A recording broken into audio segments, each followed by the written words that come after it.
Memphis, I swear or affirm that the testimony you give today will be the truth and nothing but the truth that help you God. All right, please have a seat. Please walk.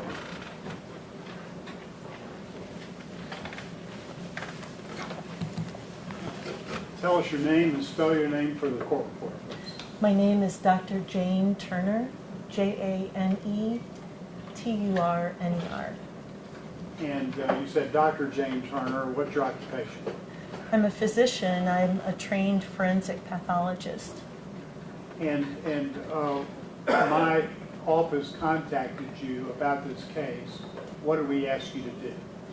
You asked me to review materials related to the death of Mr. Tyre Nichols and to tell you my opinion as to the cause of his death. And what in your background qualifies you to give opinion testimony on that issue? I'm a board-certified forensic pathologist. I've practiced for over 25 years. I've performed well over 5,000 autopsy examinations, including autopsies in individuals who've had head injuries from assaults, motor vehicle accidents, gunshot wounds, falls. I've also given lectures on traumatic brain injury. And I take you went to medical school somewhere. I did. I went to St. Louis University School of Medicine. And is that where you live now, is St. Louis? Yes. Have you ever been called upon to give this type of expert testimony before? Yes. On how many occasions? With depositions and trials well over 200 times.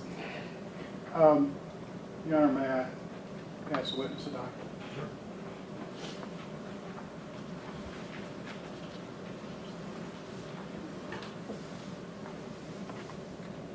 Dr. Turner, what is that you have in your hands in front of you? It's my curriculum vitae, which is essentially a resume. And is that up to date? This is from November 2024, so it's close. Okay. All right. Your Honor, we would move that as the first exhibit for Dr. Turner. Any objections? No, Your Honor.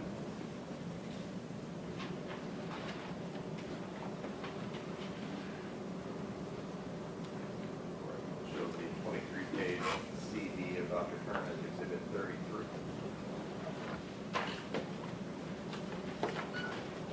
Dr. Turner, could you sort of walk us through the steps you go through in order to make a determination about the cause of death?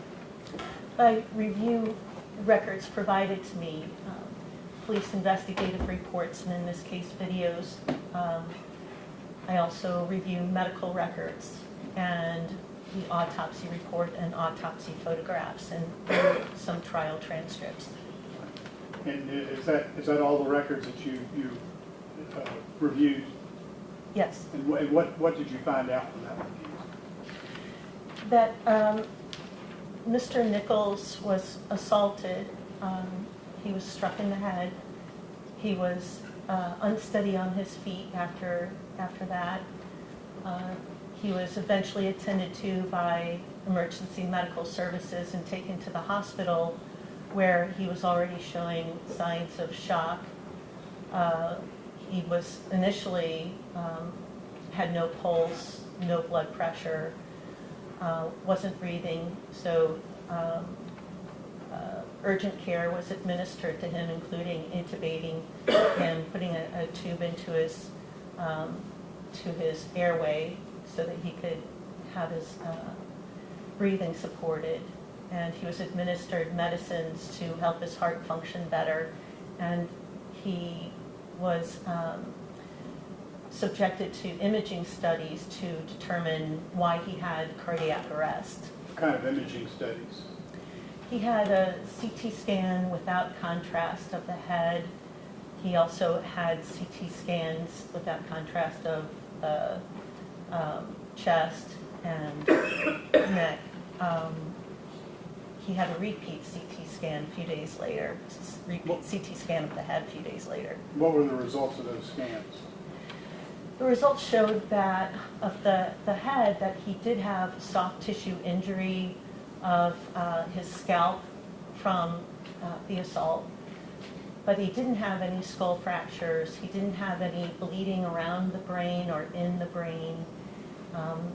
There was no real evidence on imaging that he had brain injury, and yet clinically he had myoclonic activity. It's a type of seizure, and that activity was improved when he was given anti-seizure medication. And what else did you find out from the medical records? He had shock affecting all the major organ systems, so his brain wasn't functioning, his lungs weren't functioning, he had to be on a respirator. His liver went into shock. It was described clinically as shock liver. His kidneys were shutting down such that... You use the term shock a lot. What do you mean by that? Shock means when your body reacts to an insult to the system. There's septic shock. That's when you have an infection and your body overreacts to the presence of that infection. In this instance, Mr. Nichols had neurogenic shock. He had a reaction to the head injury, and that caused his body to overreact to that injury by his heart failing, his lungs failing, his liver failing, his kidneys failing. And did you also review the autopsy that Dr. Ross did? Yes. And what did that show? That showed that Mr. Nichols had a response to the head injury in that he had hemorrhage in his brain eventually. So on the initial imaging scan, he didn't have any visible injuries to the brain. But by the 10th, he did have hemorrhaging on one side of his brain and on the outside of the brain. So in reviewing the medical records and correlating those findings, I found that he had elevated blood pressures after he was admitted to the hospital, but after he had that first CT scan, indicating to me that the hemorrhages in the brain were part of a reaction, that those hemorrhages weren't from the assault itself, otherwise they would have, not directly, otherwise they would have been visible on the initial CT scan. They developed later. And they develop later because when there's trauma to the brain, there can be an adrenaline rush. The body reacts by pushing out adrenaline, and that can cause high blood pressures, which he did have. And those high blood pressures can cause bleeding in the brain. What was Dr. Ross's conclusion as to the cause of death? Blunt force trauma of the head. Do you disagree with that or agree with that? I agree with it. All right. Did you take a different path to get to your conclusion than Dr. Ross did? Yes. Explain that path. Well, I looked at the medical records going forward. So as I described, I saw the CT scan, the initial CT scan, that didn't show any injuries to the brain.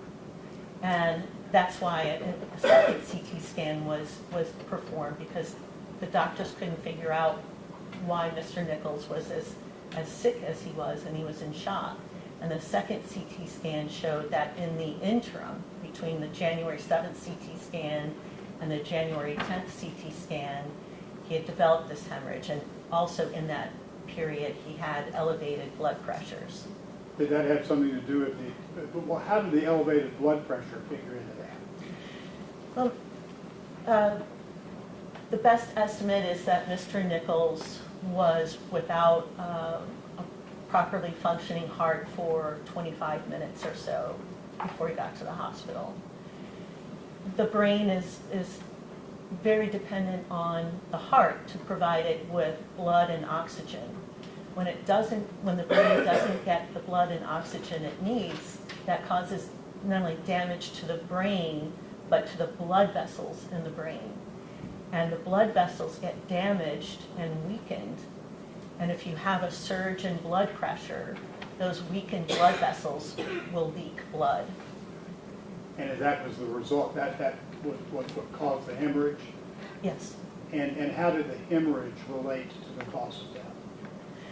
It relates to it because if Mr. Nichols had not sustained that head injury, he wouldn't have had that brain hemorrhage. So the cause of death is still blunt head trauma. How would you describe the major difference between your path to that and Dr. Ross? But it appears that Dr. Ross saw that there were hemorrhages in the brain and concluded that it was from blunt head trauma. Now, are you familiar with the term rhabdomyolysis? Yes. And what is rhabdomyolysis? Rhabdomyolysis is the destruction of muscle cells in a great quantity and suddenly. And with that destruction of muscle cells, protein gets released into the blood, and that protein damages the kidneys. And did that figure into Mr. Nichols' diagnosis? He was diagnosed on January 9th with rhabdomyolysis. And did the objective findings from the medical records support that diagnosis? Yes. Dr. Ross indicated that the trauma to his arm could have been the source of the rhabdomyolysis. He does say that. In the medical records, the rhabdomyolysis is described mostly as mild. And he was diagnosed with rhabdomyolysis on January 9th, but his kidneys were already damaged. By January 8th, Mr. Nichols was receiving dialysis for his damaged kidneys. So he came into the hospital with evidence of damaged kidneys. On January 9th, he had begun dialysis. On January 10th, he was diagnosed with rhabdomyolysis. And then I forgot one other piece of information. On January 7th, an analysis was performed of his urine, and the urine did not show any protein related to rhabdomyolysis in his urine. So the rhabdomyolysis developed later, subsequent to Mr. Nichols already having such severe kidney disease that he had to undergo dialysis. And did the rhabdomyolysis have any effect on his cause of death? No. Assuming that Mr. Nichols received a kick to his arm at some point prior to going to the hospital, would that have had any effect on the cause of death? No. That's all the questions I have. Mr. Zumach, you'll be up next. I'm next. I have one question. All right, Mr. Perry. No, State. Dr. Turner, just to be clear for the jury, you've said a lot of very impressive words. The beating that Mr. Nichols took is what killed him. The injury to the head, yes. That's Charlie. Those are all the questions we have for you. Thank you very much. Thank you, Your Honor.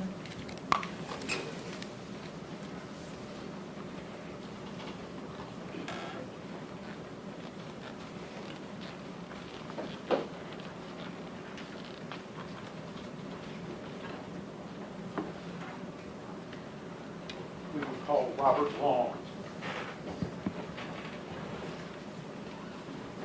Robert Long?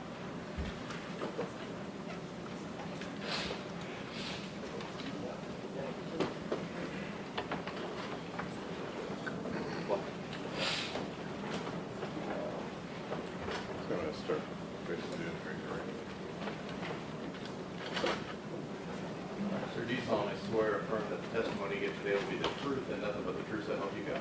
Yes, Your Honor. Please have a seat.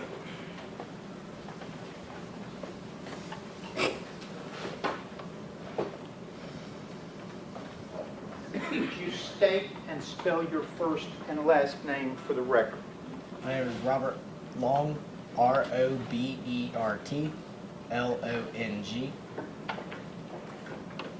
And you are here pursuant to subpoena. Yes, sir. And where were you employed on January 7th, 2023? Memphis Fire Department. And what was your position with the fire department on that day? Firefighter EMT. And what engine were you riding on January 7th, 2023? Engine 55. Did you, on engine 55, respond to a call at Ross and Reynolds? Yes. I apologize. Going to play a portion of a clip from a video that will be marked into evidence. And I am going to stop it at one point and ask if you recognize yourself.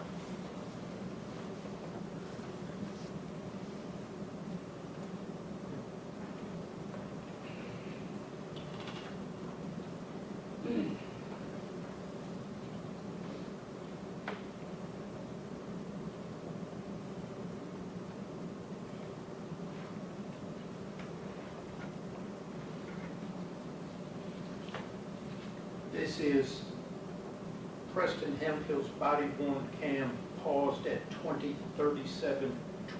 Do you recognize yourself in that clip, Mr. Long? Yes, sir, I do. I have the Memphis Fire pullover on with the radio strap on. And pretty much the center of the screen. Yes, sir. And that is you responding as an EMT to a call at the intersection of Ross and Rains, January 7th, 2023, correct? Yes, sir. And to your left on the screen there, can you identify that person? Stopped at a bad spot. Should I try again? No, sir. That's on the far left side of the screen, halfway cut off. That's advanced EMT Jamichael Sandridge. And he responded with you that night, correct? Yes, sir. And was the person you were called out to treat at Ross and Rains at that time? Yes, sir. That was we were called out for Officer Hemphill. Okay. And did you learn that there was somebody else that needed to be treated? Yes, sir. On that scene. Okay. You learned that somebody else needed to be treated while you were at that scene at Ross and Rains, correct? Yes, sir. Okay. And that was, the person that needed to be treated was a suspect, correct? Yes, sir. And was he at Ross and Rains? No, sir. Where was he? We were told later in the video, if it was play on, that he was at a different location of a Castlegate lane. Okay. And did Engine 55 go to that location? Yes, sir. Okay. And when you got there, was Castlegate Lane blocked by several police cars, parked police cars? Yes, sir. Where did Engine 55 park? We parked at the intersection of Castlegate and Ross, about a block away. Okay. And what did you do next? My advanced EMT informed me to grab our blue bag, and we dismounted from the engine, and we moved up to I think it was Castlegate and Bear Creek, that intersection that he was at. So we dismounted and took our equipment up there. What equipment did you take? You just mentioned a blue bag. My advanced EMT partner grabbed the cardiac monitor, which is a heart monitor that's above me. I'm not too sure on the specifics of it. And then I grabbed the blue bag, which is our bandaging equipment and some medications that are in there. It's the trauma treatment equipment, correct? Yes, sir. Going to play another portion of a video from Desmond Mills's body-worn camera. I'll stop it and ask you to identify yourself, if you can.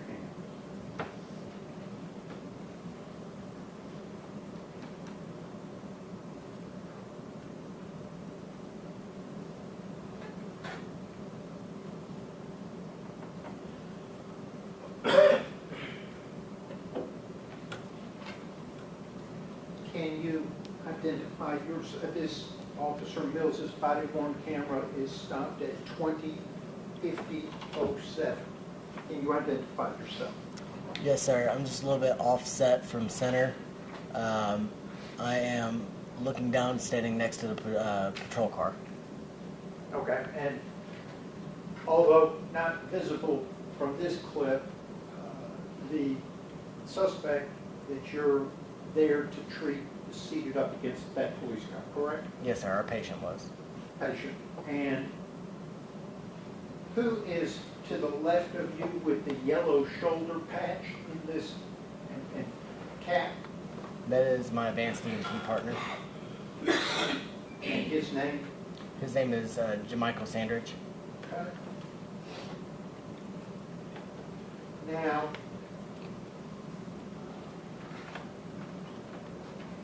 are you employed by the Memphis Fire Department today? No, sir. When were you terminated? January 30th, 2023. And to your knowledge, was it related to your conduct on January 7th, 2023 at work? Yes, sir. Now, on January 7th, 2023, when you got to Castlegate and Bear Creek,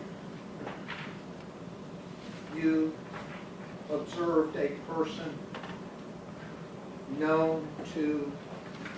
later known to you as Tyre Nichols, correct? Yes, sir. Okay. And you spoke to him. Yes, sir. What did he tell you? He told me his name and his age. How was he sitting? He was sitting upright against the patrol vehicle. Sitting in a normal seated position? A little bit canted off to the right. Okay.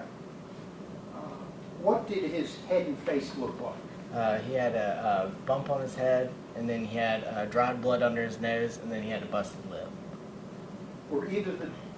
Was there any active bleeding about the face? No, sir.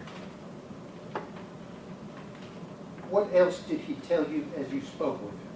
I asked him if he had consumed any alcohol. He admitted to having alcohol, and then I asked him if he had taken any drugs. He did not confirm nor deny that he had drugs. How did his speech appear? It was a little slurred, but it was took that as consistent with being under the influence of alcohol.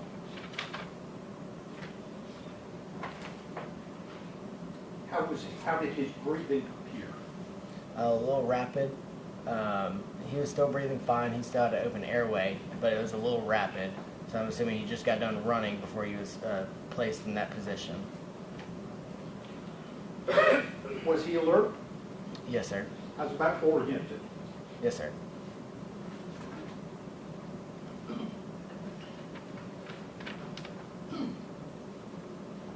What did he request of you? To stand him up and uncuff him. What was his pulse like? I didn't get a physical pulse on him.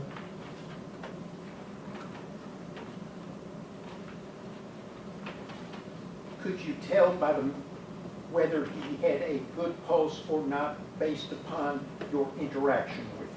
Yes, sir. Just by his movements, I could tell that he had a good pulse. He was able to move all of his limbs on his own, so that tells me that he has a good pulse. Did you learn how he obtained the facial and head injuries that you just described?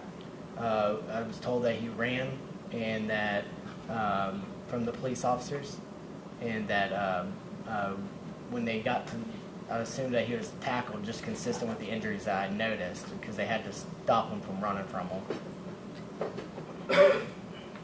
What about any pepper spray? I did hear from when we were at the scene at Ross and Rains, Officer Hemphill said that there was pepper spray that was used on that scene.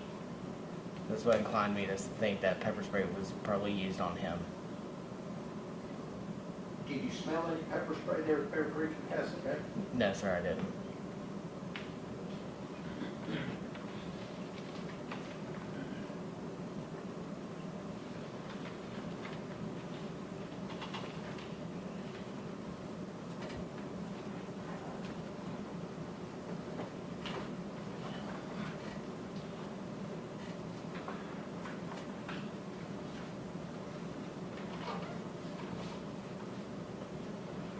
Did you examine his pupils?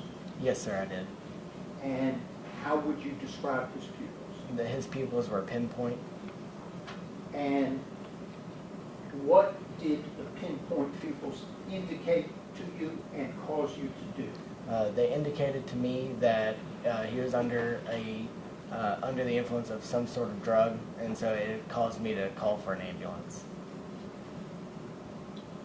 Why call for an ambulance since you're an EMT? To get a higher level of care to the scene, such as a paramedic. Did that occur? Yes, sir. Who was the paramedic that arrived with the ambulance? Yes, sir. That was a paramedic Jesse Guy. Okay. Paramedic has more training than an EMT? Yes, sir. Who else arrived with the ambulance? His partner, the EMT, Jalen Jones.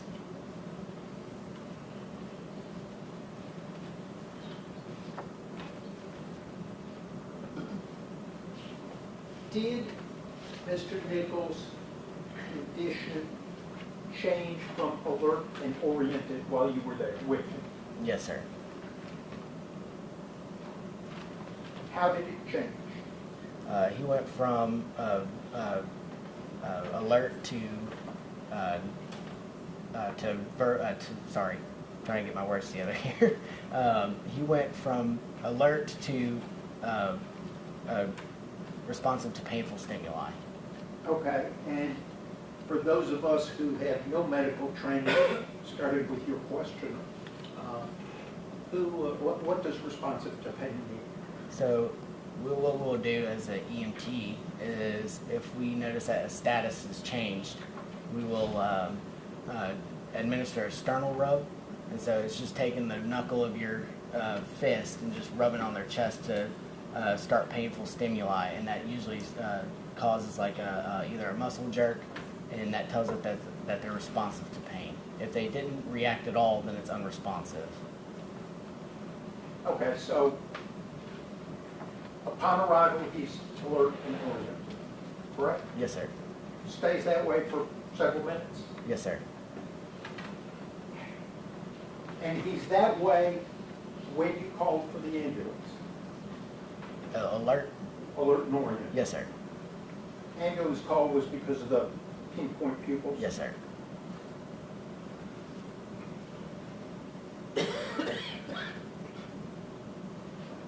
Describe the time frame between his status changing to responsive to pain and the arrival of paramedic Guy in the ambulance. I'm not exact on how long it took. I think it was maybe when I did my sternal rub, maybe around 30 seconds to 45 seconds, because they were coming up as I was doing my sternal rub. So the change in status to responsive to pain is within seconds of paramedic arrival. Is that 30 to 45 seconds is your best guess here 2 years later? Yes, sir, if I had to estimate.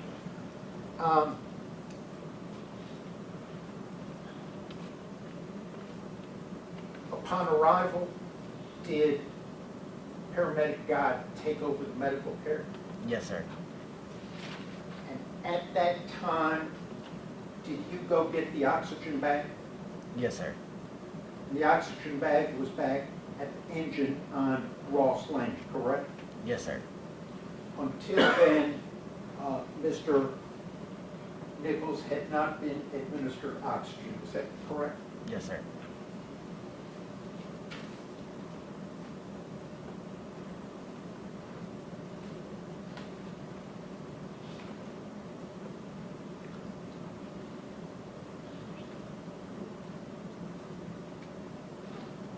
Ultimately, Mr. Nichols leaves Castlegate and Bear Creek in the ambulance, correct? Yes, sir. Who drove the ambulance? I drove the ambulance, sir. And where did you drive it? I took it to St. Francis Park off of 5959 Park Avenue under the guidance of the paramedic. St. Francis Hospital here in Memphis, Tennessee, correct? Yes, sir. Who was seated in the passenger seat during that drive? A police officer was in the passenger seat. I didn't catch a name. Do you recall if he was a big, heavy-set guy? He was a little bit on the more built side. He did have a beard and he had a beanie on. Do you recall whether he had any hair? He had facial hair, but he had a beanie on over his head. It had MPD on it. Do you know if that was Officer Mills? Not to my knowledge. I don't know the names of the officers. Who was in the back of the ambulance with Mr. Nichols? It was paramedic Jesse Guy. It was advanced EMT Jamichael Sandridge and EMT Jalen Jones. What did you learn about Mr. Nichols' condition when you arrived at St. Francis Hospital? When I arrived and started to unload Mr. Nichols out of the back of the ambulance, when I opened the doors, I noticed that the Lucas device, which is it does the compressions in CPR, was attached to him, and so that told me that he went into cardiac arrest. Had you been aware he was in cardiac arrest prior to, well, when you left the scene at Bear Creek and Castlegate? Was, to your knowledge, was Mr. Nichols in cardiac arrest when he was put in the ambulance at Castlegate and Bear Creek? No, sir.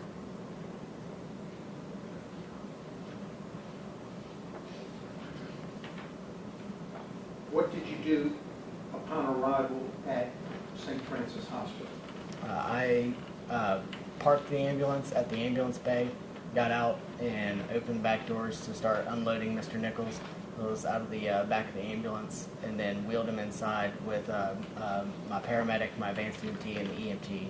I believe the officer went inside with us, but I'm not too sure. I was just focused on bringing the patient inside. And we brought him inside through the double doors and then wheeled him into one of the trauma rooms. Transferred care to the emergency room personnel? Yes, sir. I might have a moment, Your Honor. Sir.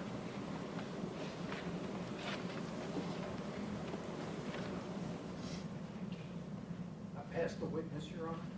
All right. Just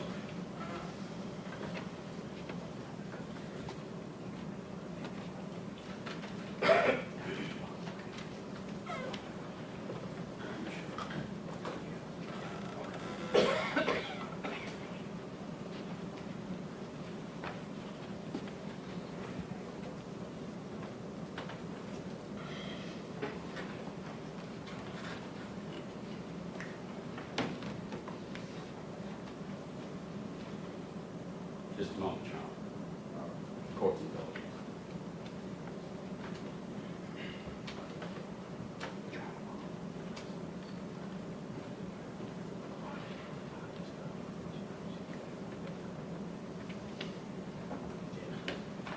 You know, I think earlier, when the court stopped the recording, you might have stopped the body. I'm not sure. Probably left it up on the body.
along. My name is Martin Zumak. I represent Justin Smith. Justin, could you stand up a minute? Does man look familiar to you? No, sir. Was there a police officer on the scene that night that carried on more than one or two or three conversations with you regarding the oxygen level of Tyre Nichols while you were supposedly there giving him treatment? Yes, not that I recall. I remember he was somebody saying something while I was looking for the ambulance crew, but as far as like multiple times, not that I recall. Do you remember a Memphis police officer saying, "Hey, do you have one of those baggy things you can put on his face"? You remember that? No, sir. I'm going to go to the Mills body camera, starting at 20:50:05. If you could, sir, could you see yourself in that image? Yes, sir, I do.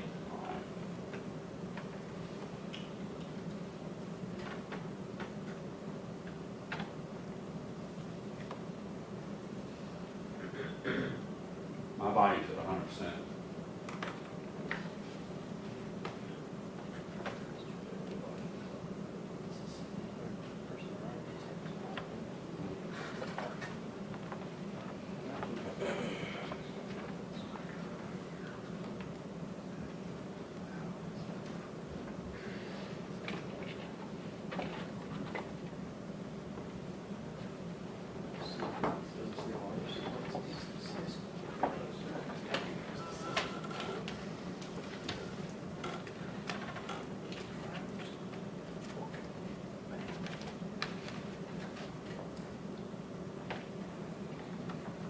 Where I go in the video, there's no audio. And mine is not on mute, it's at 100%. I don't know what else I can do, Judge. Well, I'd like to play it off mine. We should be able to play it off this laptop if I'm connected, right, Judge? You should. And John, since this morning, we got 3 different computers that have not had the ability to make sound. There's something going on that maybe that it needs to be somebody that do something with the system in the courtroom itself. It's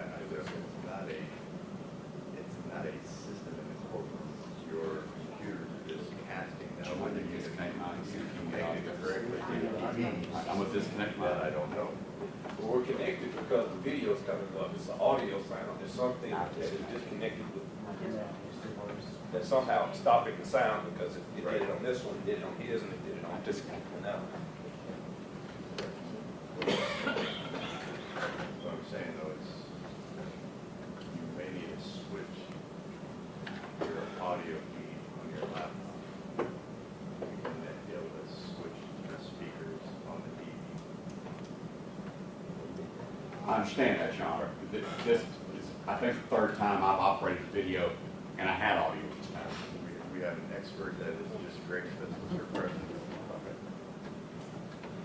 Graciously. Now we try to do attention. We try to connect again while we're back here.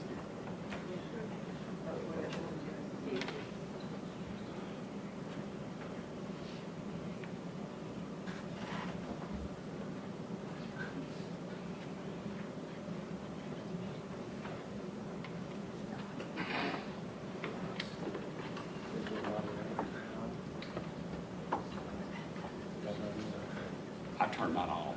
Yeah. So I get to know.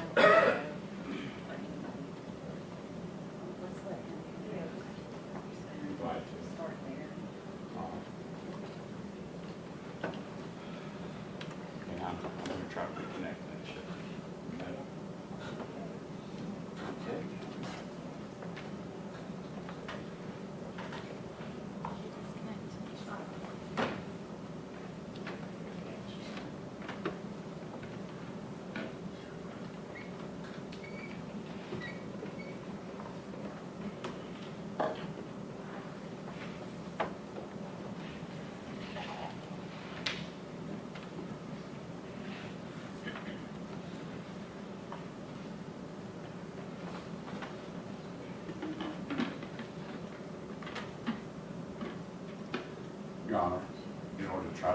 before it's time, I'll ask questions while we're doing that. Is that okay?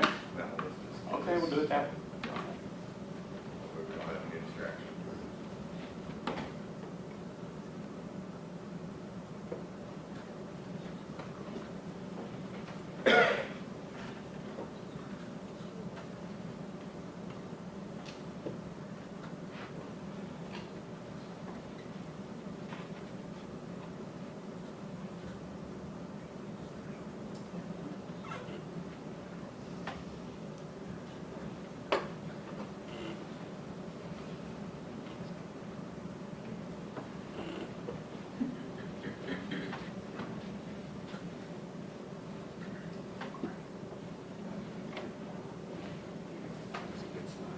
Maybe a quick recess, Judge.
gentlemen, anybody need a break? It appears this may take a little bit longer than we anticipated, so we're gonna go ahead and allow you all to step out, take a break, and hopefully when y'all come back in, we'll have some water.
back. We have seemed to have resolved our audio technical difficulties, so we're going to keep our fingers crossed and not touch too many things and see if we can keep it going. We'll go ahead and just resume.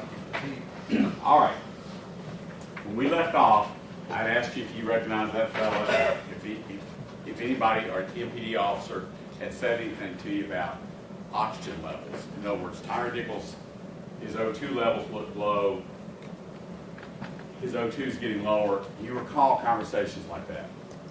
I recall one of them saying that, does he look all right? As far as like O2, asking about O2 levels, I don't recall hearing anything about that. All right. Let's see if we can back into it another way. You, on direct examination, at least the way I took your answer, was that you were called out on this dispatch to treat Mr. Hemphill for pepper spray. Did I misunderstand your answer about what the purpose of your arriving at Rains and Ross Road was? No, sir. I didn't misunderstand what you said. No, sir. When the dispatch to your fire station came in, tell me if I'm wrong, they didn't tell you who your patient was. They just said you had a chemical spray incident at Rains and Ross Road. Is that right? No, sir. When it came over the loudspeaker, it says assault, and then it tells us the location of what equipment is going. So in this case, it was assault, and it was the intersection of Rains and Ross Road, and our engine company that was responding. And then on the inside of the cab, we have a mobile data transmitter, which is our computer that's inside the piece of equipment.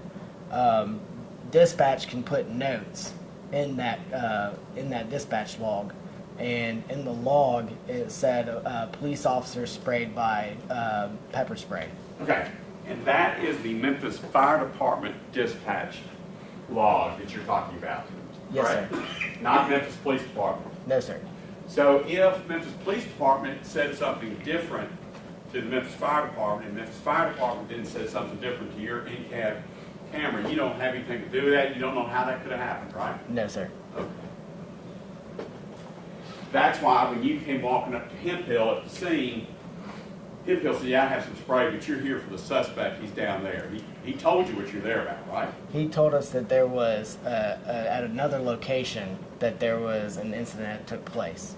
That there was another suspect over there, but for us it's patient. But That you there's thought a it was another patient? That they told us that he told us that there was another patient down the street from us, but we were originally dispatched to Ross Road in Rains. You keep using the word another patient. So were you being led to believe by someone that there were two patients, one cop, one suspect, or two incidents? Or what were you being led to believe, and by whom? It was two separate incidents. When the first incident we were dispatched to was Ross Road in Rains. That was the incident we were initially dispatched. We didn't find out about a second incident until after our interaction with Officer Hemphill. And did Hemphill also tell you that the suspect had been tased? He said that the tasers were deployed and the OC spray was used. And did he say that they had been fighting with the suspect? I think he used the word fighting with the suspect. To my knowledge, he said that they were in an altercation with him. As far as like currently, I didn't know like if they were still having an altercation down the street or just at that scene. Yeah, but I'm only talking about Hemphill because Hemphill's not at the other scene. Did Hemphill tell you that that the suspect or someone, a patient, had been tased, had been sprayed, and had been in an altercation with the cops? Did Hemphill tell you or lead you to believe those things? It led me to believe that taser was used, OC spray was used, and that the suspect took off. Okay. Now, you then went down to Bear Creek and Castlegate, and I'm going to be playing for you a body-worn camera of Officer Mills that I have coordinated with the District Attorney's Office starting at 2050:03. If you could, 1, cross your fingers, 2, watch the video.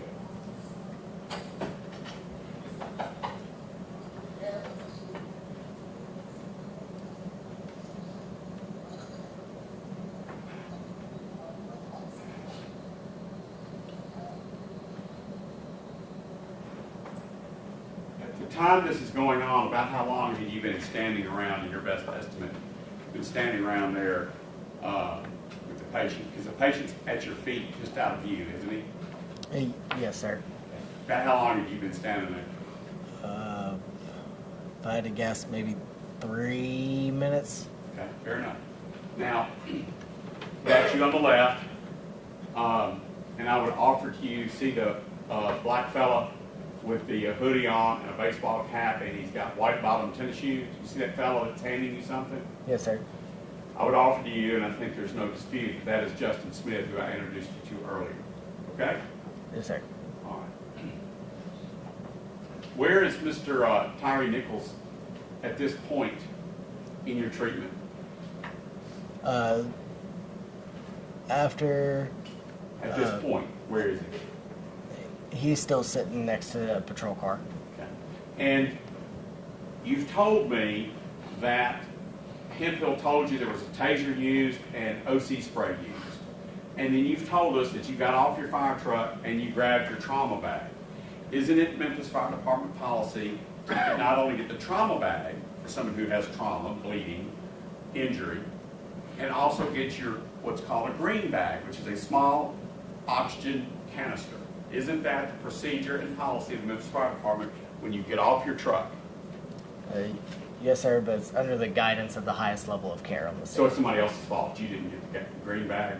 I was just instructed by my highest level of care to bring the blue bag. You're an EMT, right? Yes, sir. Emergency medical technician. At this point in your treatment, or treatment under the care of your senior person, has it crossed your mind at this point in the treatment that this patient may need oxygen? No, sir. Okay. I'm going to hit play at 205021.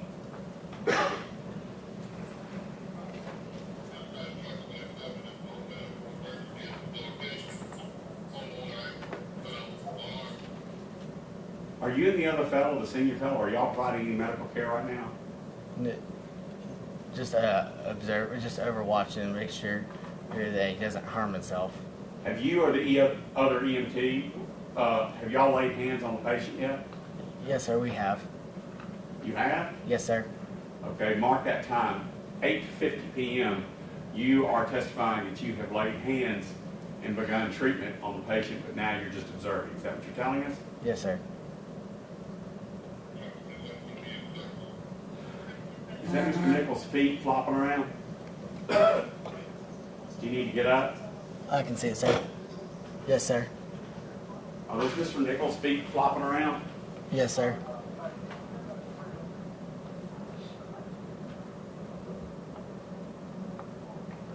Are you even looking at the patient right now? Just then I was. But I hear the sirens of the unit approaching.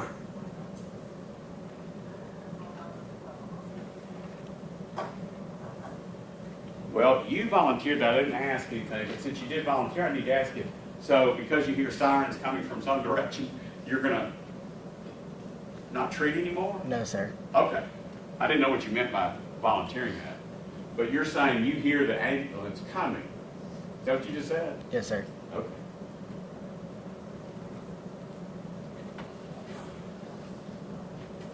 See the man in white tennis shoes? Yes, sir.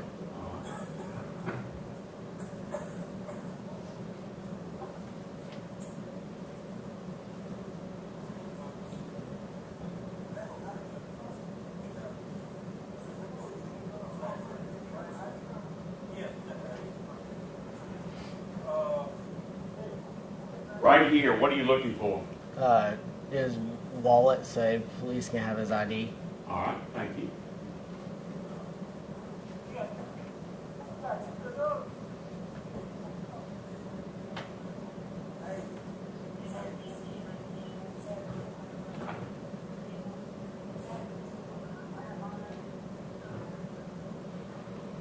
What did you just ask Sanders for? I don't recall. I wasn't able to hear it in the video. Has an O2, you an O2 monitor is? Yes, sir. Measures oxygen rate, correct? Yes, sir. Has an O2 monitor been placed on the patient as of right now? No, sir. Has a blood pressure cuff or any type of monitoring equipment at all been placed on the patient at this point? No, sir.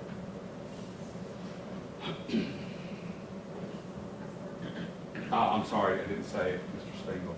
I'm starting back up at 205209.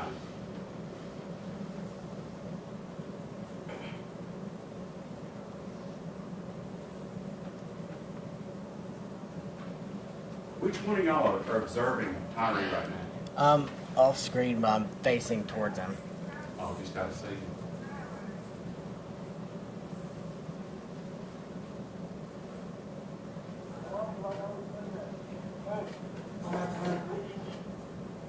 Is that Nichols' feet flopping around now? He's rolled over on his left side?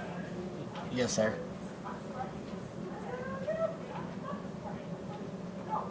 Did you say earlier that you heard the ambulance siren? Where'd he go?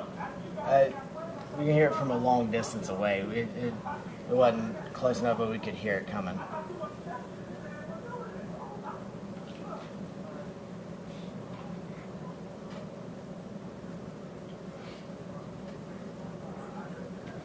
Is that Mr. Nichols trying to lift himself back up? Yes, sir.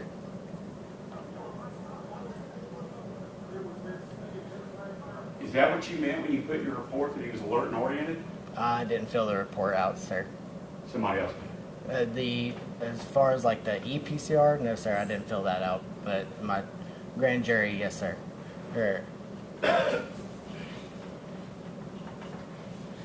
This is prior to the assessment for alert and oriented was prior to this.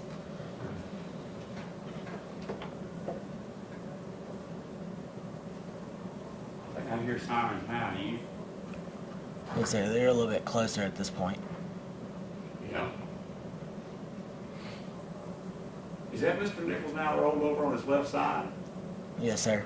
Now he's on his back, Yes, sir. rolling onto his right side. Yes, sir. And where are you? I'm still standing off screen looking at him. Well, I'm not a doctor or anything. How's that man supposed to be able to breathe if he's laying flat on his back or rolling around on the concrete? He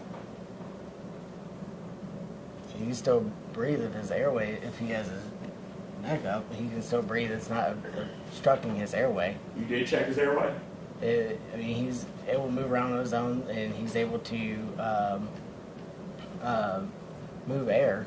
Is it your position because he's moving, he must be breathing? Tells me he's got a good pulse and to be able to move on his own. It would be able to. I'm just an EMT. I'm just very basic of it. All right, let me move on.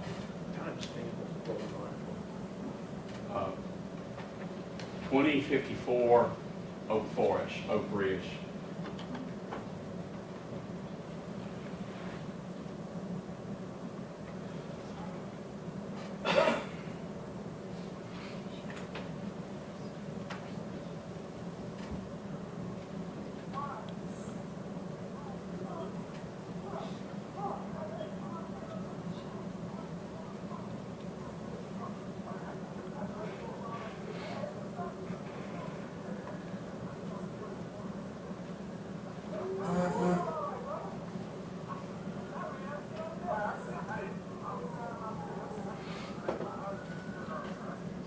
Now do you hear sirens?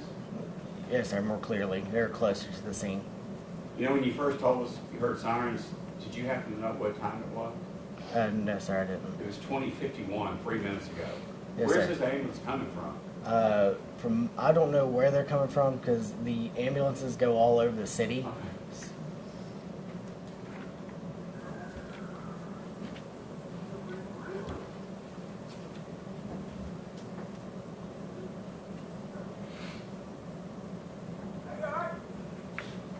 What did somebody just ask you? Is he all right? You don't recognize voices, I'm not going to ask you. Or was it a cop or a fire department man that said that? It wasn't either one of our voices, it was a police officer. Same voice said what? I didn't catch it. I'll replay it.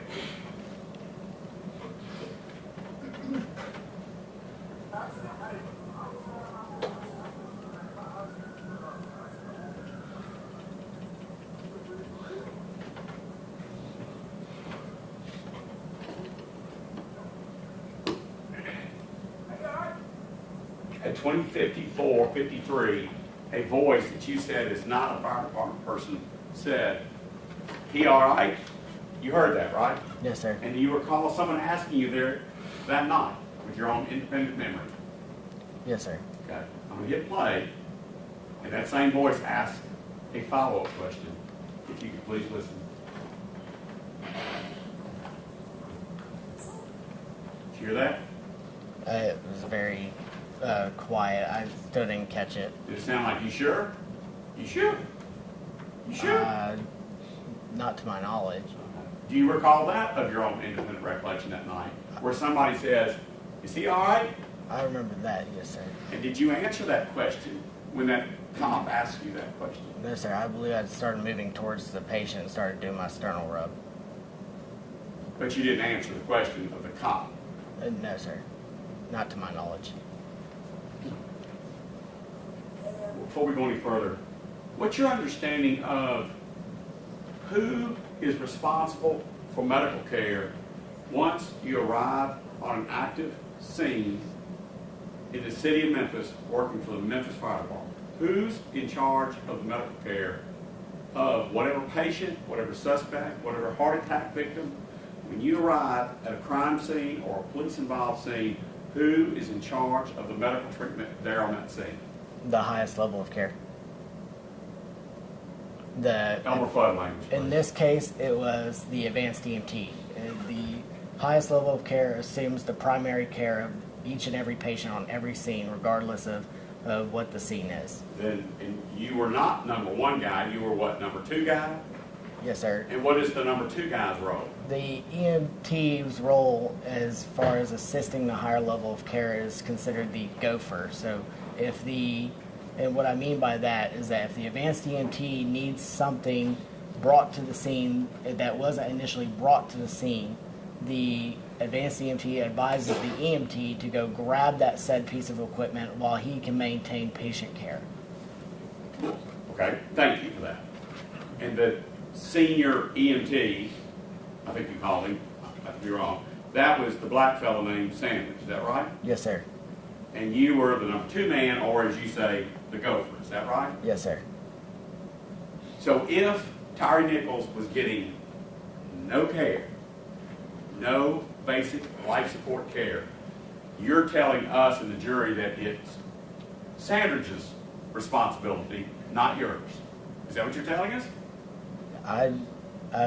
That as far as I don't assume primary care, even if he doesn't completely terminate care, and he would have to relay that to his partner. If he doesn't give me any signs, I wouldn't know.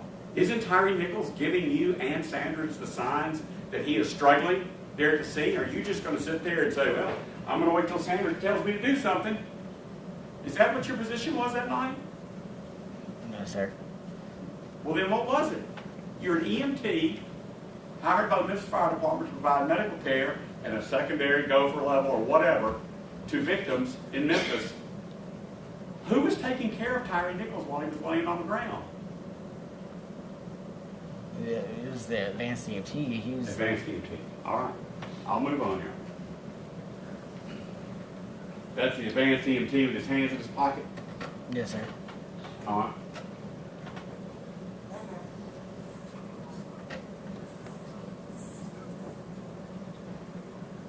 What is that bag that the advanced EMT is moving? That would be the cardiac monitor. So the cardiac monitor has not been unboxed or unpackaged as of this time? It was unpackaged and he repackaged it back up earlier in the video. Okay. Moving on at 20:55:10. So he sets the bag down.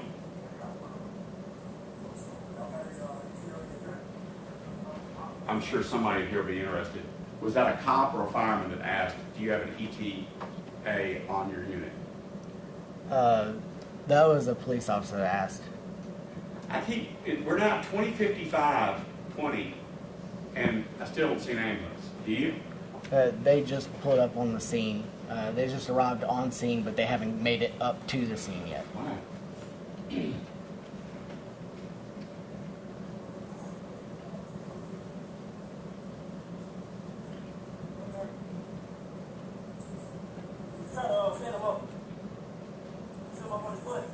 Did you hear somebody say, stand him up, sit him on his butt? He was already sitting up. I had the other officer help me lift him up, and then I continued to administer sternal rubs. We're about to get to the officer setting him up. But as it stands right now, Tyre Nichols is not sitting up in a recovery position, is he? He's laying flat on the concrete. Not that I recall. It's hard to see from this angle of it. Well, you did see him flopping around on the concrete on his side and on his back and on the left. You did see that, didn't you? Yes, sir. And are you trying to say that Mr. Nichols was able to put himself back up against the car? No, sir. Okay. So if Mr. Nichols gets put in a medical recovery position, Mr. Nichols is not going to be able to do it himself, can he? No, sir. And so you just heard a voice, and I'm asking you, was it a cop or was it a fireman that said, get him on his butt? Who was that? Was it a cop or a fireman? That was a police officer. Why is a police officer telling you to put your patient in the recovery position? My advanced EMT stepped off, and I was going to maneuver to the other side and get an officer to help me lift him up. All right, let's watch that.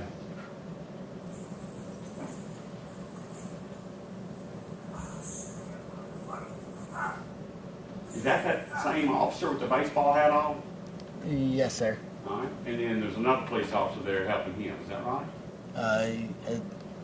On the other side of him, sir? I'll rewind it for you in a second. I'm at 20:55:29.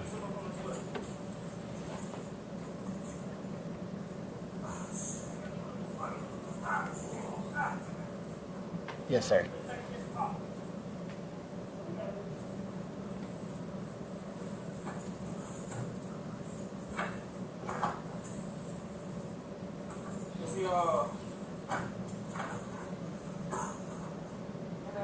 Now the sternal rub occurs, right? No, sir. Prior to lifting him up, I did another sternal rub. That's where I was saying, hey, man, prior to us moving, I did a sternal rub there. He responded to pain. And then even here, he responded to pain. Where's the advanced EMT that you report to at this point? Providing medical care. I don't know where he went off to.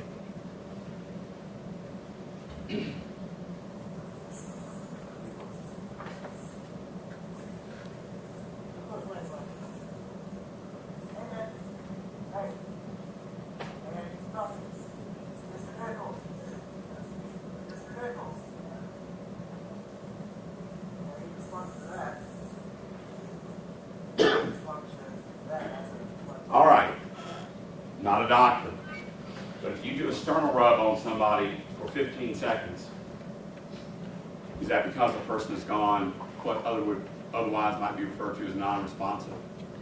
I did it multiple times, and then he responded to I believe the third initial time that I did the sternal rub, he responded to pain. Okay, you must have missed my point. Do you do sternal rubs on people that are responsive and breathing and healthy? No, sir. You do sternal rubs on someone who's non-responsive or unconscious to see if that will stimulate pain so that they'll jerk around, right? Yes, sir. So, you've now told us you've done 2 or 3 sternal rubs on this guy. I'm asking you, that was because Mr. Nichols was unresponsive and looked unconscious, correct? Yes, sir. And at this point, has it crossed your mind to put this man on oxygen? Yes, sir. Now, at this point, it did. Yes, sir.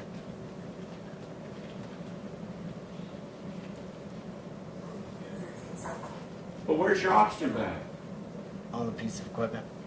What, a block up the road? Yes, sir. Moving on at 20:56:25.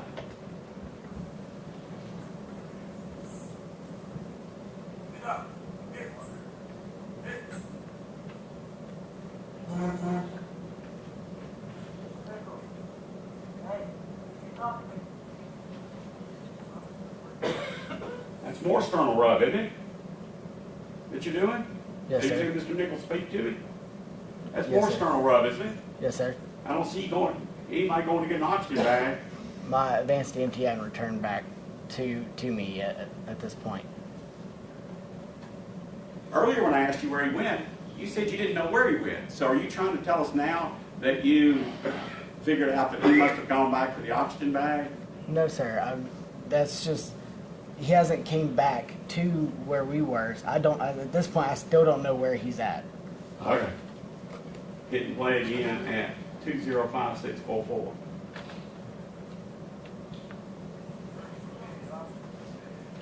Did you hear what that black officer with a baseball hat just told you? Did you hear what he just told you? Yes, sir. What did he say? What is his oxygen? I'll play it again for you so maybe you can try. Again.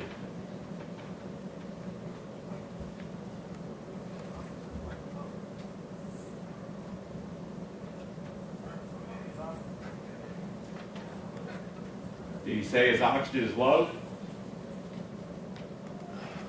Still hard for me to hear. Do you have any independent recollection that night that black officer with a baseball hat on said something about his oxygen level being low? Because when I first started asking these questions, you said you don't remember any cop saying anything to you about oxygen. But does that refresh your recollection? Yes, sir.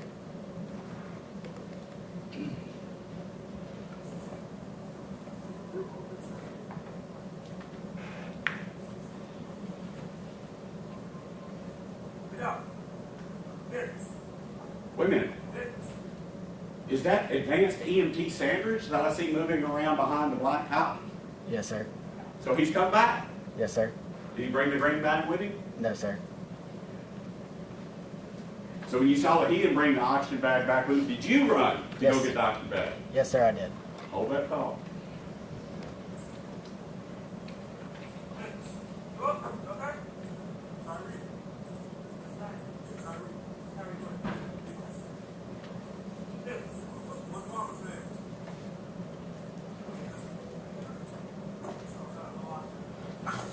You hear what that black cop just said? He said he's got low oxygen. Did you hear that? I heard it. Yes, sir. Okay. So that's at least 3 times I've heard the same officer with a black baseball hat on say something about low oxygen to Hey. you. I was getting the O2 bag at this point. I ran into the paramedic. Do you think Based you're on off my getting an knowledge. oxygen bag? Yes, sir. I know at one point I did. Let's see if this refreshes your recollection. When the ambulance arrived, the man in charge, I think his name was Guy, wasn't it? Yes, sir. The head paramedic on that vehicle told you to go get the stretcher, didn't he? Yes, sir. You've testified that when you went to go get the stretcher, you took the green bag, the oxygen bag, for the first time off and put it on the stretcher. Do you recall testifying to that? I put it on the ground. I'm sorry. Beg your forgiveness. You put it on the ground. And when you went to roll the stretcher away, you said that your Lieutenant Whitaker, for some reason, had taken the oxygen bag and put it back on the truck. Do you recall testifying that way? Yes, sir. So even after the ambulance got there, even after you went to get the green bag and instead came back with a stretcher, you still didn't come back with a green bag, did you? The back of the stretcher has an O2 bottle and nasal cannulas and non-rebreathers on the back of them.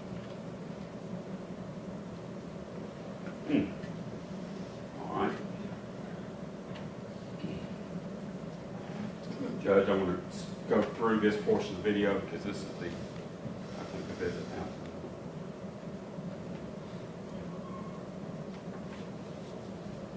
All right, let me go to Mr. Beans's. Were y'all able to find it for me? That's okay. Now, no, hold on.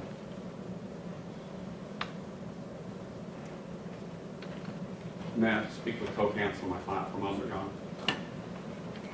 Okay. Okay. If y'all like to use it, can you?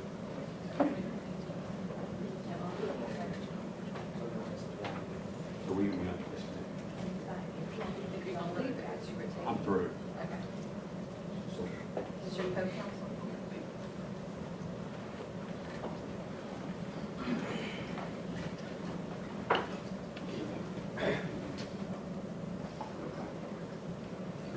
actual witness. All right. I believe that's Perry, you're up. Yes. You said that you remember riding to St. Francis Hospital, Yes, sir. and you said you remembered a gentleman with a MPD, I think you call it a bean or hat, Yes, sir. and if Darius Bean stand up, do you remember seeing a face that would have been in the passenger seat of that ambulance? Yes, sir. He looks familiar. Does that look familiar? He Yes, looks sir. familiar. Yes, sir. But you didn't know him by name or anything that night? No, sir. But if I tell to you that that was the person in that vehicle, would you disagree with that? No, sir. He looks like him, in other Yes, sir. words. And do you remember him at any point doing anything to obstruct the ability to administer care to Mr. Nichols, who would have been in the back of the ambulance? No, sir. Not that I recall. No, He sir. didn't- he didn't Not get well. it? He was in the front of the ambulance, so no, sir. Right. And when you would have seen him at the hospital, was he in the way? No, sir. And when you were on that scene, did he actually try to do anything to obstruct you from the care that you were trying to administer at that time? No, sir. The first time I saw him was actually in the unit. All right. We call ambulances units, so I'm sorry. I'm gonna use that synonymously. And so on the scene, did you ask him any questions about the condition of Mr. Nichols? Not that I recall. Do you recall asking him anything about what would have happened on the scene prior to you arriving? No, sir. Not that I recall. Now, you would have been a level of care higher than Darius Bean as it related to health care, right? Yes, sir. And you had actually had training in the military, correct? Yes, sir. Matter of fact, a few weeks before January 7, 2023, you just got back from Djibouti, Africa, right? Yes, sir. And you have actually seen people injured, correct? No, sir. You've never seen anybody injured? Prior to on Memphis fire, or Yes. oh, yes, sir. All right. And prior to the experience on that night, in other words, you've seen injuries before. Yes, sir. And you've asked people about what happened to this person on this particular scene at different occasions, correct? Yes, sir. And on that particular evening, and I know in a few minutes you might be asked questions about what was said to you one way or the other. If you had questions about this person who you're observing, according to what you testified to earlier, you did see blood, right? Yes, sir. And you did see contusion to the head, correct? Yes, sir. And you did see the person laid up against a vehicle and moving around, right? Yes, sir. You asked questions of the person that you had a conversation with, correct? Yes, sir. And on that particular scene, there was nothing that you asked any of the officers regarding what happened on that scene, right? Yes, sir. And you didn't ask about what happened as it relates to how did this person get in this condition? What was he doing? Was he trying to run from you? Any of those types of questions, right? Yes, sir. All right. Your questions and what you did were based on your experience, right? Yes, sir. And according to your testimony, and I think your grand jury testimony as well, the higher or ranking level of care on that scene that particular evening was Mr. Sandridge, right? Yes, sir. Mr. Sandridge, did you hear him asking any of those type of questions that I just asked you if you asked? No, sir. Not that I recall. You didn't hear him asking anything about what happened on that scene, how did he get in a particular condition, nothing like that, right? No, sir. Now, when you gave grand jury testimony, you're in the room with people that are only from the government, right?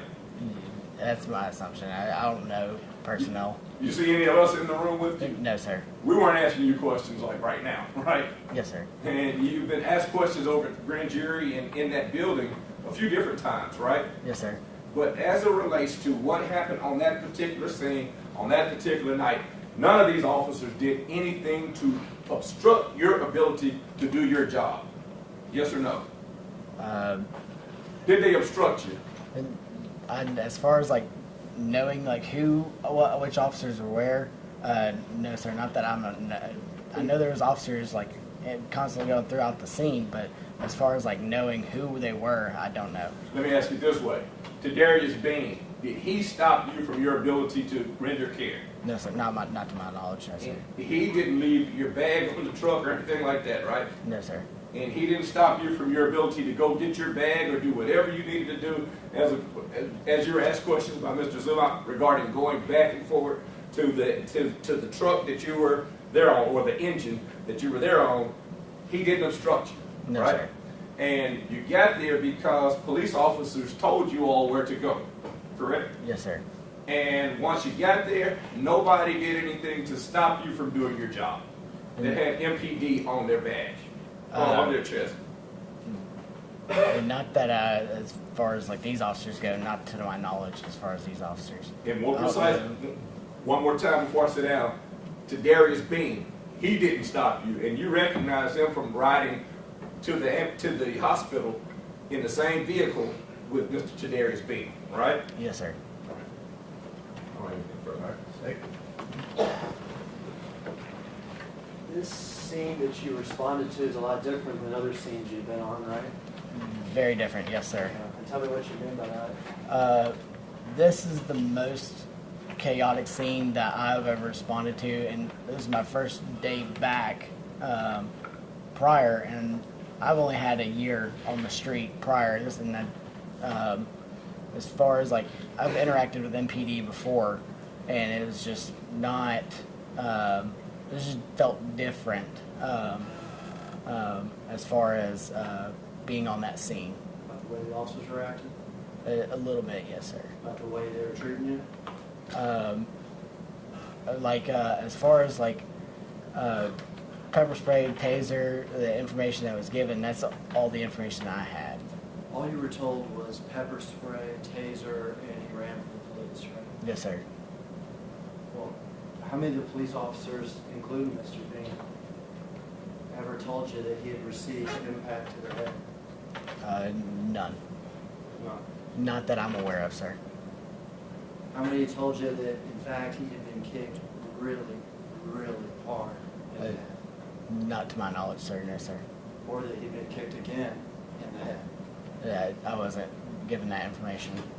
Or he'd been hit with 5 haymakers to the head? I wasn't given that information. Or that he had been kicked twice while he was down after all of that? That wasn't given to me. You were given information that he looked high or he was acting high, right? Yes, sir. Like on drugs? Yes, sir. And that information, did it influence the care that you gave him? Yes, sir. If you had been told that he had received devastating head blows, would that have impacted the care you give him? Yes, sir. But you weren't given that information. No, sir, I was not. But you did give him some care, right? Yes, sir. One of the things you had talked about was you looked at his eyes, right? Yes, sir. And what did you see about his eyes? That they were pinpoint. And is it true that pinpoint pupils could correlate to drug use, like being high? Yes, sir. Is it true they could also correlate with significant neurological brain damage, like the shifting of brain tissue? Yes, sir. I'm going to object, Your Honor. He's not qualified. He's not a medical doctor. He testified as to basic Remember, we drugs. can approach. His testimony was that it was indicative of being high. He didn't give a conclusory answer to that regarding whether or not he had been. He said that's what the indicia was. Now, he's asking him about neurological shifting of the brain, etc. He's not qualified to do that. He's not even qualified, according to him, to get a bag off the truck without somebody telling him. So he definitely can't answer this question about neurological deficits. Yes, my question was not about neurological deficits. My question was about the pinpoint pupils and whether that could be a sign of neurological damage. Counsel asked if pinpoint pupils could be a sign of drug use. He's qualified to answer that. He answered that. Now he's been asked if pinpoint pupils can indicate neurological brain damage, and he's qualified to answer that. He answered that. If the witness knows the answer, the court will allow him to answer the question if he knows that. You answered that question, right? Yes, sir. If you had been told about impacts to the head, there's medical stuff you could have done, right? Like for impacts to the head, as far as like internal injuries, no, sir. Not asking if you could perform surgery. Are there things you could have done out there different had you known that there were significant impacts to his head? Yes, sir. For instance? C-collar, C-spine. And what's a C-collar? It's a neck brace that holds your cervical vertebrae, which is the upper vertebrae in your spine. It holds it in place to keep you from moving your neck and further injuring yourself. And is that important when you have neurological damage like that? Yes, sir.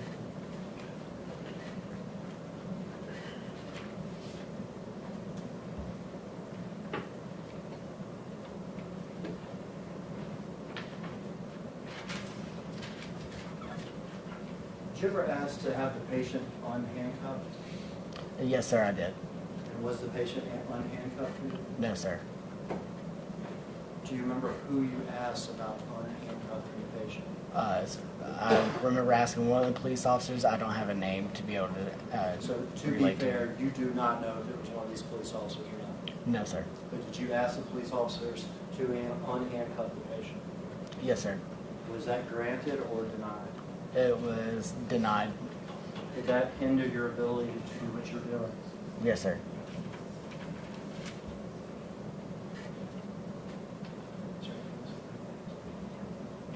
That's all my questions. Thank you.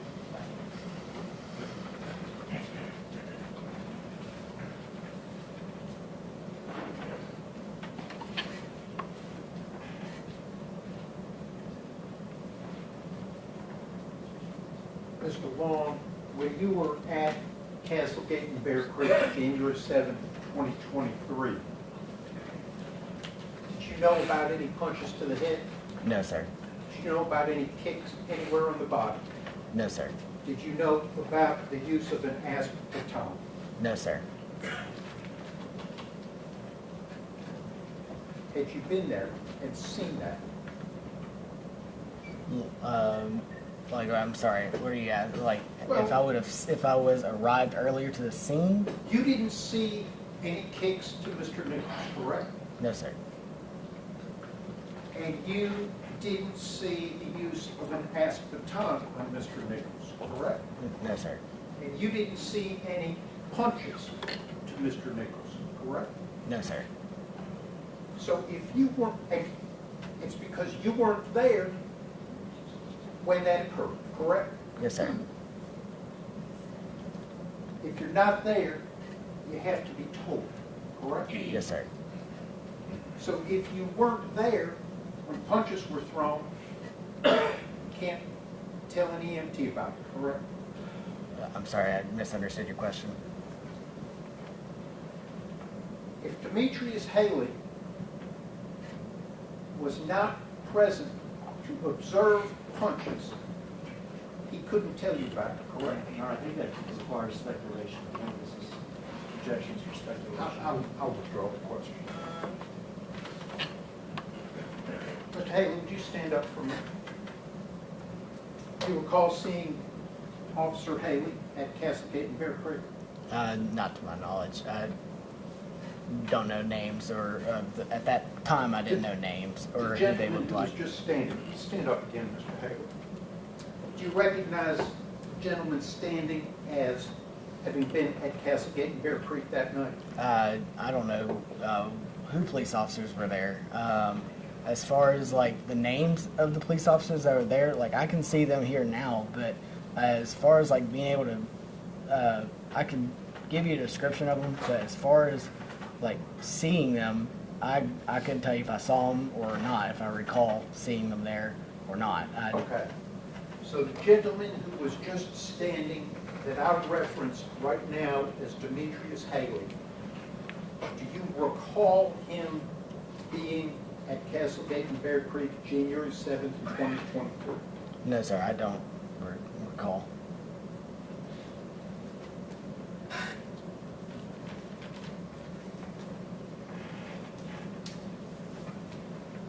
And you were previously you were asked by Mr. Hagerman questions about if you had known about punches or kicks, correct? Yes, sir. And what you would have done differently was put the C-collar on, correct? Yes, sir. Nothing else different. I would have done a lot more differently. As far as like my care, like probably cutting his clothes off, trying to get him to where he's, we call it trauma naked. So cutting his clothes off down to his undergarments, and then to where we can expose the body to be able to see any physical damage. And you would have done that if you'd have known about kicks or punches, correct? Yes, sir. Would you have done it if Advanced EMT Sandridge had not told you to do it? I'm sorry, as in, like, if he told me not to do it, or told me No, to do it? if he had not instructed you to do that, If would I, you still have done it? if I found out that information, I still would have done it. So that's unlike when Mr. Zumak was asking you questions about your care, and you said that's up to Advanced EMT Sandridge.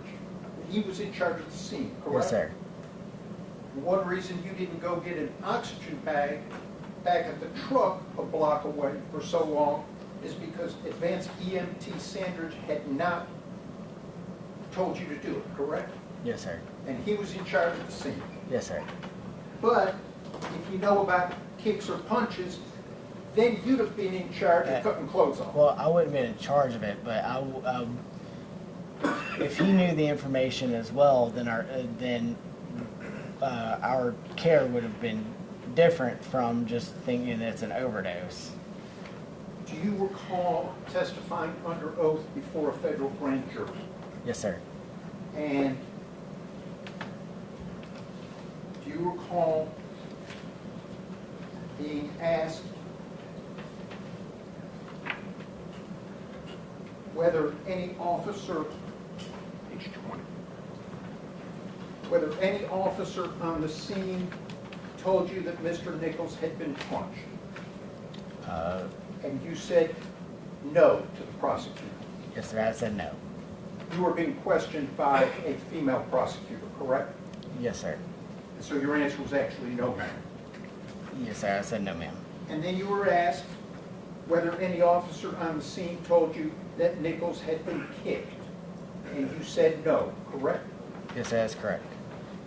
And then you were asked whether any officer told you that Mr. Nichols had been struck with an asp baton. And again, no, ma'am, correct? Yes, sir. That's correct.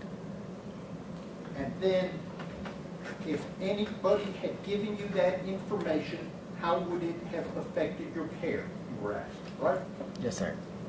And your answer, with my scope, I would have been able to tell to be able to do, that would make it a little more sense with the injuries, because we were trying, the entire time we were trying to figure out how he ended up this way. He was still fine and talking to us the entire time, but that would have definitely changed how I would have approached the scene and would have been a little more assertive with the police on they needed to take the cuffs off of him. So you were not assertive in trying to get the cuffs off, correct? Yes, sir. And the cuffs were taken off when paramedic Guy got there, correct? Yes, sir. And then you were asked, were there any other ways that it would have changed the care you provided? Do you recall being asked that question? Yes, sir. And your answer, with what I can do, probably would have put a C-collar on him if I knew that information. Other than that everything else would have gone outside of my scope, and I can't do that. Is that your answer? Yes, sir. At the time, that was my answer. Okay. And do you recall the date of your grand jury testimony as March 7th, 2023? Yes, sir. So it was about 2 months after this incident, January 7th, 2023, out on Castle Gate and Bear Creek, correct? Yes, sir.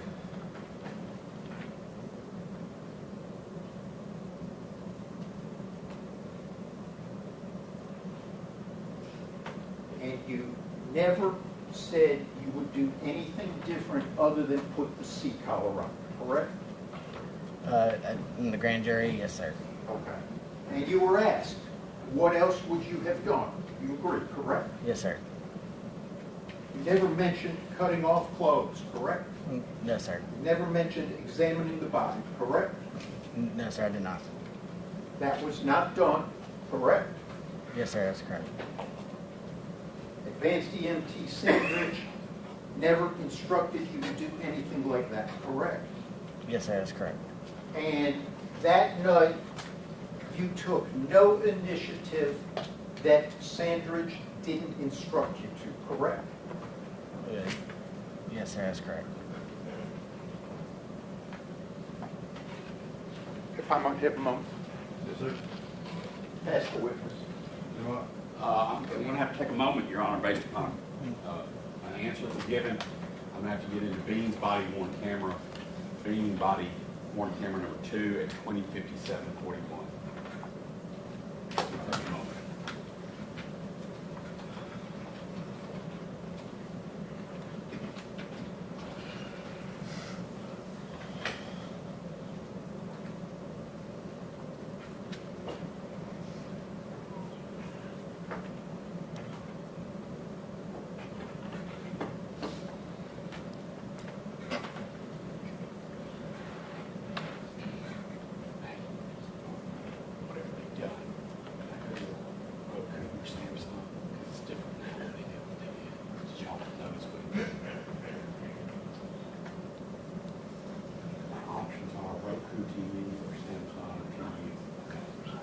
No longer have that.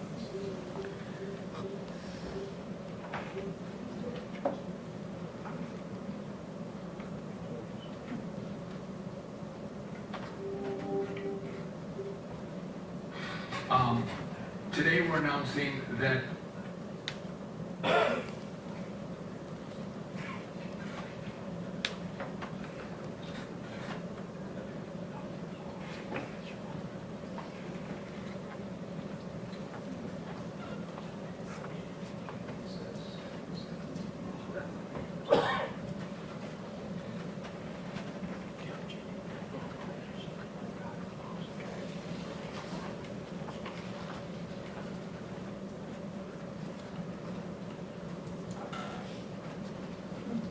Need to do what? Oh, I'm sorry.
moment, Mr. Long.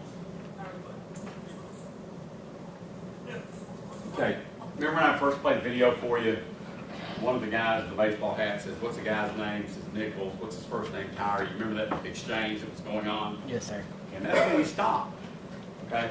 But then I heard you testify that when the officers were asked to remove the handcuffs, they didn't do it. Did I hear you right? Yes, sir. And we've watched your treatment.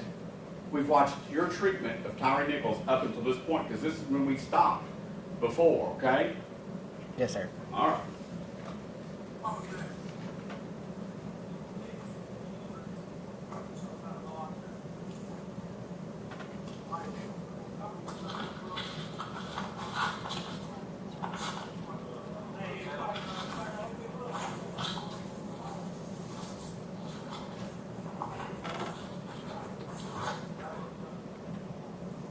By the way, the man that just came on the scene is the ambulance fellow, right? Yes, sir. All right.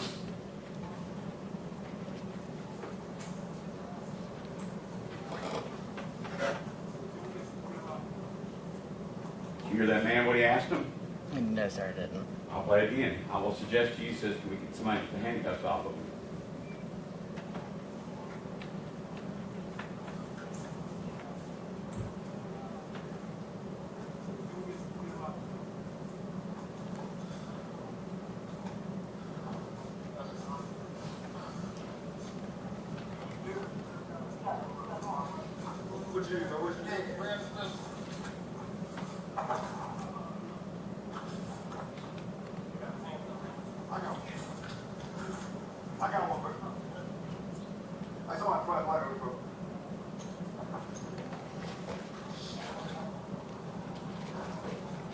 Before I ask my next question, where were you during this sequence? Getting the stretcher from the ambulance. Right. So how is it you're able to testify that when you asked, or when the cops were asked to remove the handcuffs, they refused? Your Honor, this knows when he was asked to remove the handcuffs, not the cops.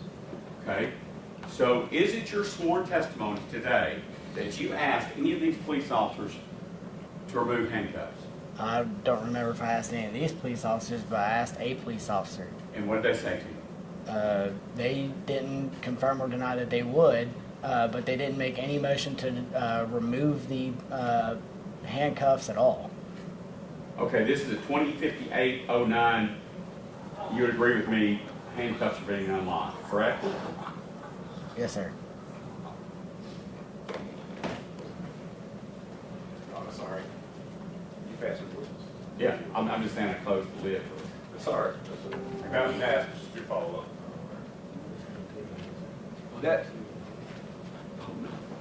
Those questions came from the camera, the body-worn camera of a person named Darius Bean. I'm going to ask Mr. Bean once again to stand up.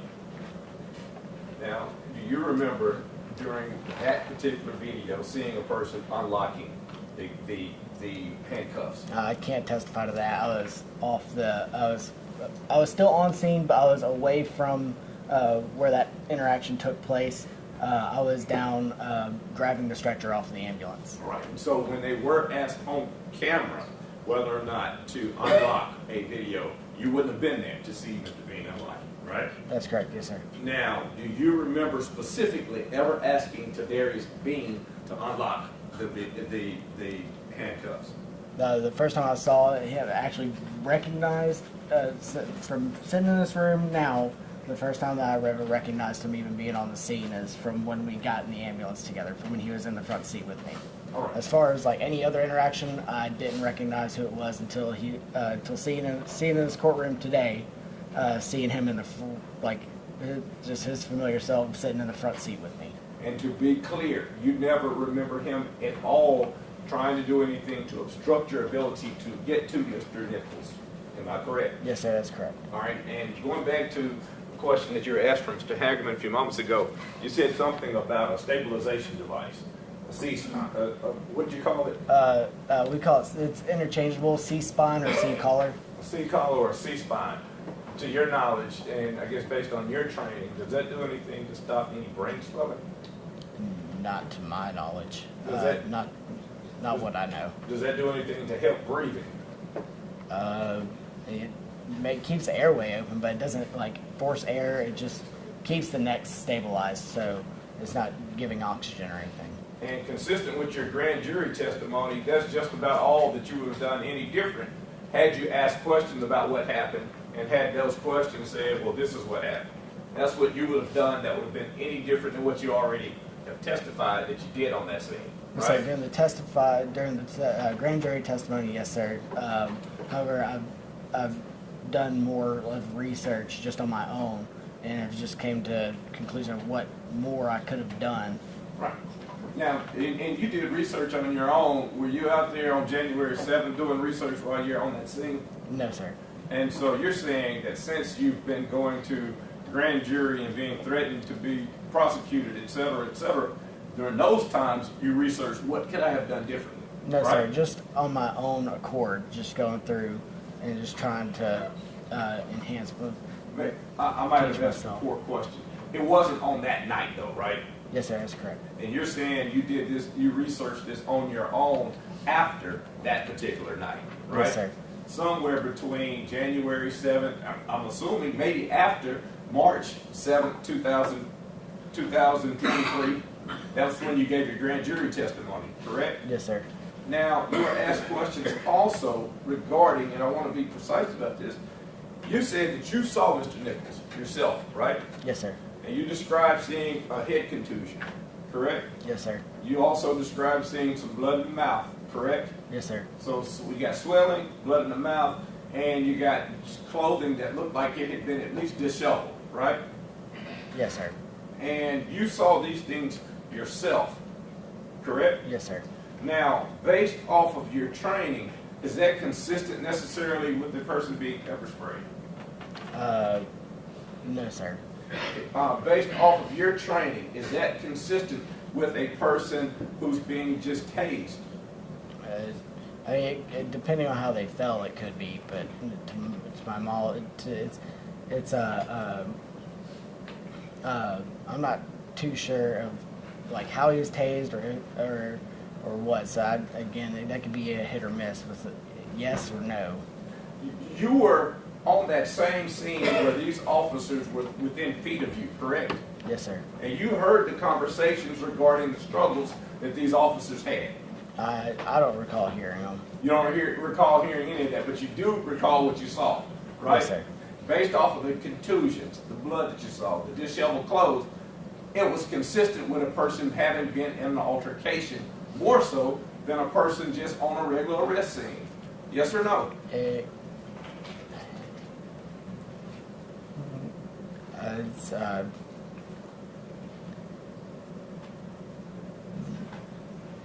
Yes, depending on how they fell, if they were like tackled, because they said that he ran from them. But if they tackled him, then yes. But the injuries could be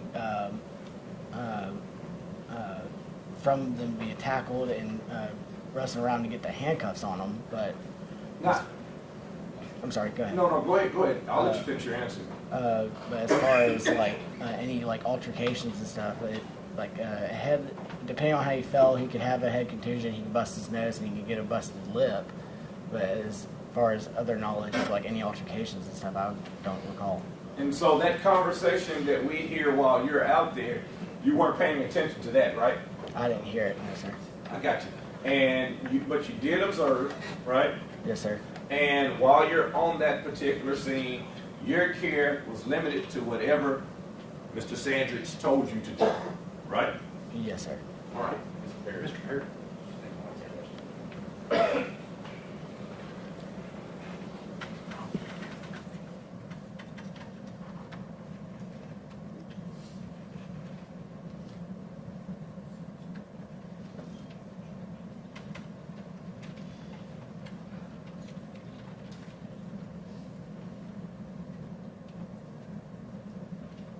You described two different scenes, at least, right? Yes, sir. Now you said, and there was some confusion with the question before about whether or not there was two different people versus two different scenes. Remember that? Yes, sir. But there were two different scenes. You get to the first scene minutes before you got to the second scene, correct? Yes, sir.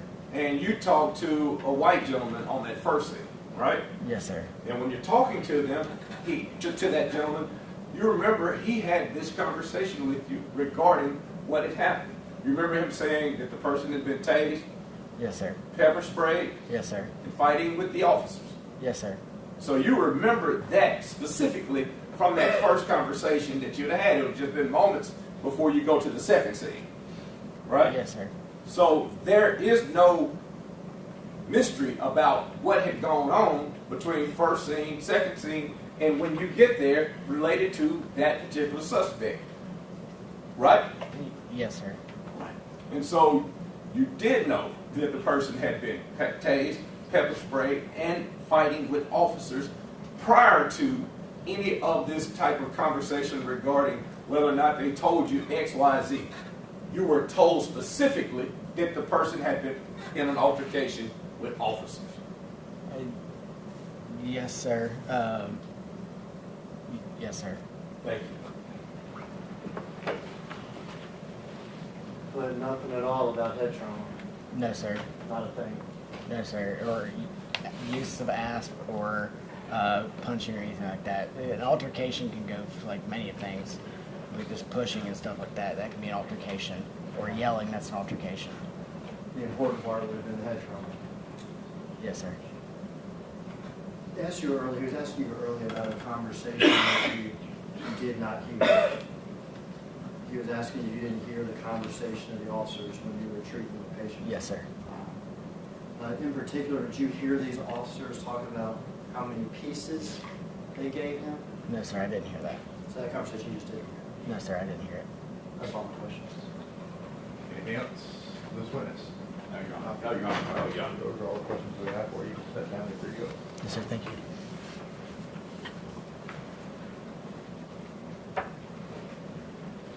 Ladies and gentlemen of the jury, believe it or not, we've been going through some of these witnesses and going through the proof a little bit quicker than anticipated.